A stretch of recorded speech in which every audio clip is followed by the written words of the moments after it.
Excited na akong bumiyahe. You know, I always love traveling. Whole family kami lahat pag nagda-travel. It's been years, kaya matagal-tagal na rin. I think it was year 2014 when my sister-in-law was diagnosed of colon cancer. None of the family really has one. Pero it happened to her. So I thought of my husband. Dad, baka mangyari sa'yo yan. Sabi ko sa kanya, I think it's about time to get a policy that will cover that.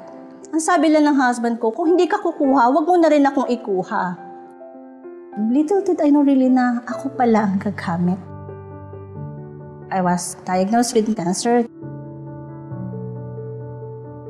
Hindi ko naisip yung insurance na kinuha ko. Kasi I just got it December. Tapos March, madidetect ako.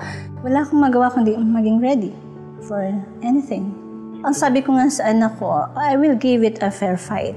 Habang kaya ko. Kasi I believe pag buhay ka pa, you still have a chance. I went through 19 cycles of chemotherapy.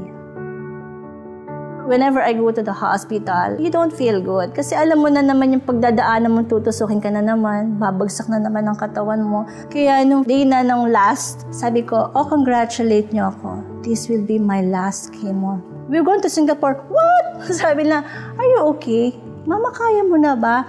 Sabi ng doktor, kaya ko na daw. Sabi nga nila, ang saya no, Mommy, we're back. During my treatment, I made a list of things to do for my husband in case something happened to me. Ito kasi in case wala ako eh. Sabi ko sa kanya, set a vacation with 3 kids. Pero andito pa rin ako.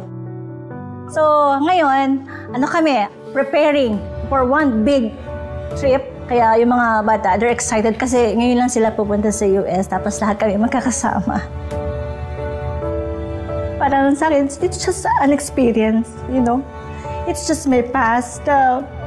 Siguro a part na just that will make me a better person sa susunod na araw. Really, I'm looking forward. Everything's gonna be okay. Everything's gonna be okay. It's part of my life that I really need to leave behind.